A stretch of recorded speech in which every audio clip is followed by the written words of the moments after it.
Hi everyone, this is Shweta Sood. This is Raj Vimal from Affinity Education. So student, जैसे कि हमने आप लोगों से कहा था कि आप लोगों के कमेंट्स, आप लोगों की क्वेरीज, जितने भी डाउट्स होते हैं आप हम तक पहुंचाते हो, तो उसका डिस्कशन वीडियो हम लोग और लेकर आएंगे। तो आज फिर से हम उस डिस्कशन वीडियो के साथ आए हैं। कुछ कमेंट्स हैं, कॉमन कमेंट्स हमने लाइक फेसबुक, इंस्टाग्राम, यूट्यूब से लिए हैं जो स्टूडेंट्स आप लोगों ने किए हैं, तो उसी पर आज हम डिस्कस करेंगे। बिल्कुल सही कहा। बहुत सारे क्वेश्चंस आए थे हमारे सोशल मीडिया प्लेटफॉर्म्स पे, हमारी काउंसलिंग टीम के पास काफ़ी सारे क्वेश्चंस थे जो जुड़े हुए थे नीट एग्जाम से, अपकमिंग एमबीबीएस एडमिशंस से। तो कई सारे ऑप्शंस थे, कई सारे क्वेश्चंस थे जिन्हें हमने इस वीडियो में लिया है। तो पहला क्वेश्चन है हमारे पास, जूही ने किया है फेसबुक पे। उन्होंने पूछा है क्या ये पॉसिबल है कि बिना नीट के एमबीबीएस परस्यू किया जाए, एडमिशन मिल जाए।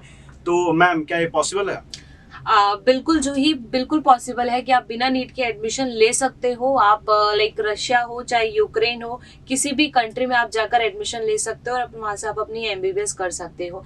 But as per NMC rule, जो एलिजिबिलिटी बनाई है आपकी एनएमसी ने कि अगर आप अब्रॉड जाते हैं एमबीबीएस के लिए और आपको वापस इंडिया में आके प्रैक्टिस करनी है, तो उसके लिए आपको नीट क्वालिफाइड करना मैंडेटरी है। तो अगर आपको इंडिया में प्रैक्टिस नहीं करनी है, आप अब्रॉड में ही कहीं सेटल होना चाहते हो, तो विदाउट नीट आप एडमिशन ले सकते हो इन एनी यूनिवर्सिटी। सो अगर आपको इंडिया में प्रैक्टिस करनी है तो उसके लिए आपको नीट क्वालिफाइड करना जरूरी है।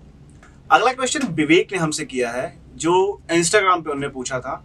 उन्होंने पूछा है, बहुत लोग ऐसा कहते हैं कि रशिया में लैंग्वेजेस की इश्यू होती है, वहां पे जाते हैं पढ़ाई करने के लिए तो रशियन लैंग्वेज सीखनी पड़ती है पढ़ाई करने के लिए, और इंग्लिश लैंग्वेज में पढ़ाई नहीं होती है। इस बात में कितनी सच्चाई? आप तो वहां से घूम के आए हो। बिल्कुल राज, मैं आपको एक चीज बता दूं, ऐसा कुछ भी नहीं है। रशिया में पहले कभी हुआ करता था कि मोस्ट ऑफ द यूनिवर्सिटीज आपकी बायलिंगुअल होती थी, बट अभी आप देखोगे तो मोस्ट ऑफ द यूनिवर्सिटी आपकी इंग्लिश मीडियम में हो गई है। अभी तक आपको 70% रशिया की ऐसी यूनिवर्सिटीज हैं जो आपको इंग्लिश मीडियम में आपको कोर्स दे रही हैं। बट अभी भी कुछ एक दो यूनिवर्सिटीज हमारे पास ऐसी हैं जो आपको बायलिंगुअल पढ़ाती हैं। आपको फर्स्ट 2 ईयर आपको इंग्लिश मीडियम में और आफ्टर दैट आपको वहीं की लैंग्वेज में पढ़ना पड़ता है, रशियन लैंग्वेज में। तो कहीं ना कहीं इसमें थोड़ी सी सच्चाई है, बट हम सभी यूनिवर्सिटी के बारे में नहीं बोल सकते।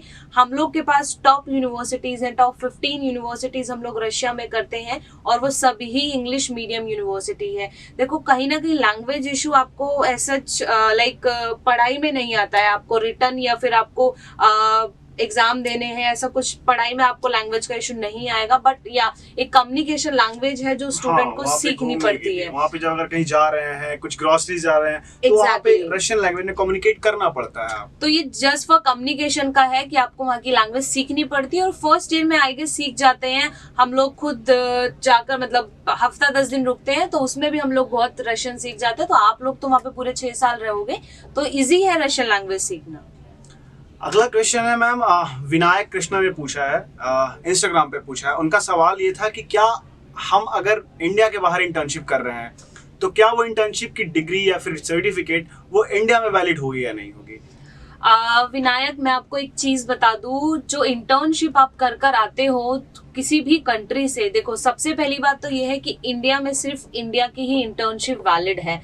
बट अभी अगर कुछ 3 से 4 कंट्री ऐसी हैं जिनकी इंटर्नशिप को वैलिड किया गया है हमारे इंडिया में। आपकी एशियन कंट्रीज हो गई, लाइक आपका बांग्लादेश हो गया, फिलीपींस हो गया, चाइना हो गया।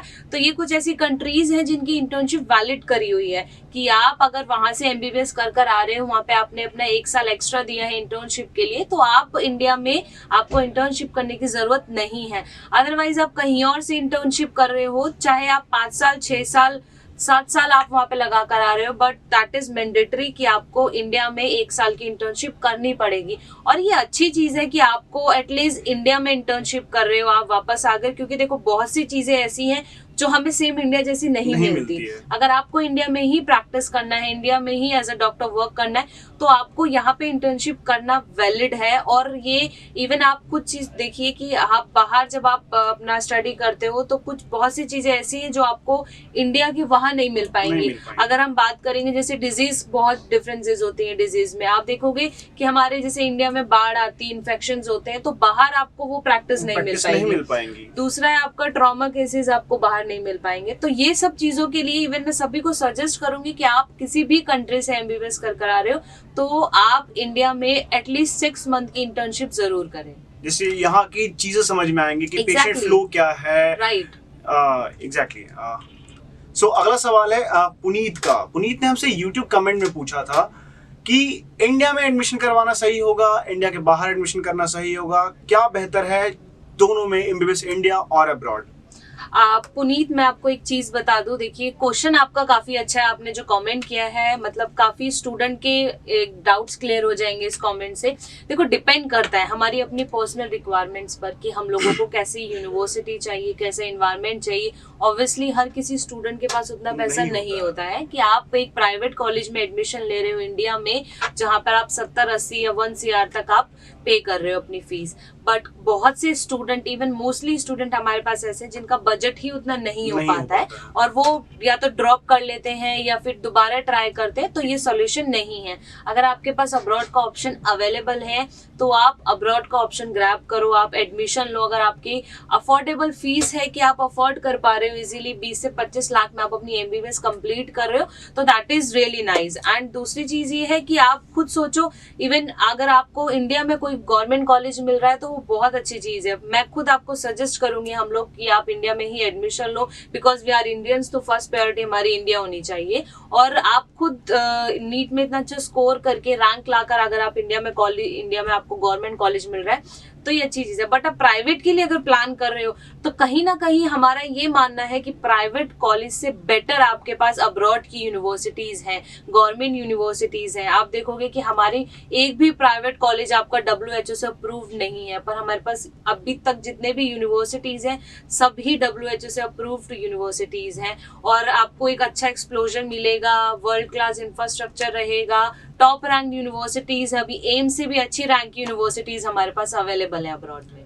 और इसमें एक चीज मैं और ऐड करना चाहूंगा कि कई बच्चे से सोचते हैं कि चलिए इस बार नहीं हो पाया तो अगले साल हम नीट का ट्राई कर लेंगे, बट ऐसा सही नहीं है। क्योंकि अगर आप इसके लिए 1 साल 2 साल और दे रहे हो तो उससे आगे देख के चलो, क्योंकि 6 साल के बाद जब आप एमबीबीएस कंप्लीट करोगे तो ऐसा नहीं है कि वो एमबीबीएस पे ही रुकोगे, आप स्पेशलाइजेशन के लिए भी जाओगे, तो उससे भी आगे प्लान करके देखना जरूरी है। बिल्कुल। अगला क्वेश्चन हमसे पूछा था खुशबू ने, फेसबुक पे उन्होंने पूछा था कि आप हमेशा कहते हो that you are the best in the leading educational consultant, leading education advisor. So like why we choose Affinity Education? क्या है आप में ऐसा, क्या आप बच्चों के लिए ऐसी सर्विसेज प्रोवाइड करते हो जो आपको लोग चुने?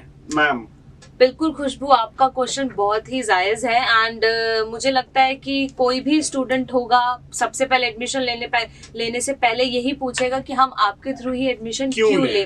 देखो मैं आपको यहाँ पे एक चीज बता दूं कि वी आर डिफरेंट, और हम लोग डिफरेंट क्यों हैं उसका रीजन मैं आपको बता दूं। बहुत लोग होते हैं कि आप लोगों के लिए लाइक एडमिशन आपको किसी भी यूनिवर्सिटी में करवा देते हैं, उनको सिर्फ अपनी सीट कंप्लीट करनी होती है, अपने नंबर ऑफ एडमिशंस कंप्लीट करने होते हैं, डजंट मैटर कि उनका कौन सी यूनिवर्सिटी में आप एडमिशन करा रहे हो।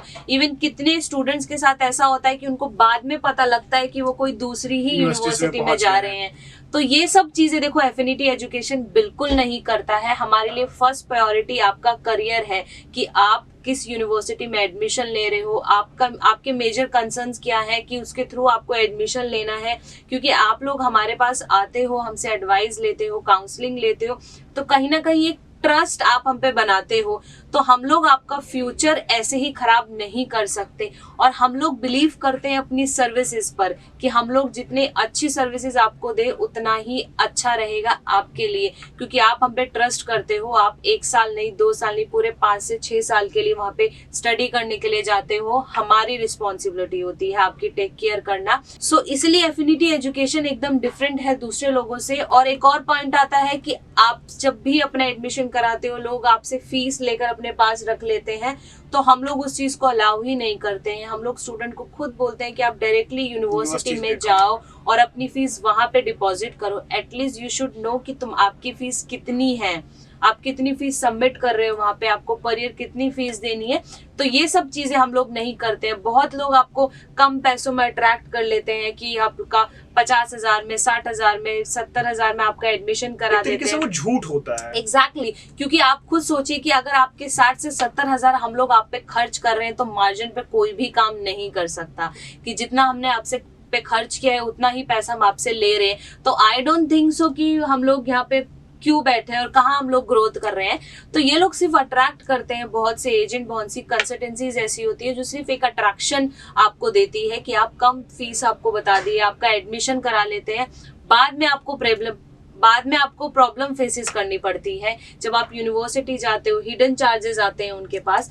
तो उससे हम लोग अलग हैं। और मतलब एक मेन चीज है कि हमारी स्टेबिलिटी, कि हम लोगों ने अपनी एक स्टेबिलिटी मेंटेन करी हुई है। हम लोग ऐसा नहीं करते कि एक साल यहाँ पर है, अगले साल कहीं और पर है। तो हम लोग का आप देखोगे 2009 से हमारी एफिनिटी एजुकेशन चल रही है, ऑफिशियली 2012 से हम लोग काम कर रहे हैं। तो तब से लेकर अब तक आप हमारी स्टेबिलिटी देख सकते हो। आप हमारे यूट्यूब चैनल पे जा सकते हो, आप हमारी वेबसाइट विजिट कर सकते हो। इवन मैं आपको बोलूंगी खुशबू कि एक बार आप हमारे एफिनिटी एजुकेशन ऑफिस में भी आप विजिट करो। बिल्कुल। और एक और चीज आती है कि हम लोग इंटरनेट पे बिलीव नहीं करते हैं, या फिर जैसे हमने इंटरनेट से यूनिवर्सिटी के बारे में पढ़ लिया और आप तक वो फीडबैक दे दिया, तो वो चीज हम लोग नहीं करते। पर्सनली हम खुद विजिट करते हैं, हम सारी यूनिवर्सिटीज में उसका फीडबैक लेकर आते हैं। हम लोग जब तक वेरीफाइड नहीं होते हैं किसी भी यूनिवर्सिटी से, हम लोग आपको वो यूनिवर्सिटी सजेस्ट नहीं करते हैं। सो यही चीज है कि हम लोग बाकी से डिफरेंट हैं और बाकियों की तरह हम लोग काम नहीं करते हैं। सबसे बड़ी बात है कि हम SOS सर्विसेज भी देते हैं। हम Right. 6 साल हमारे रिप्रेजेंटेटिव आपके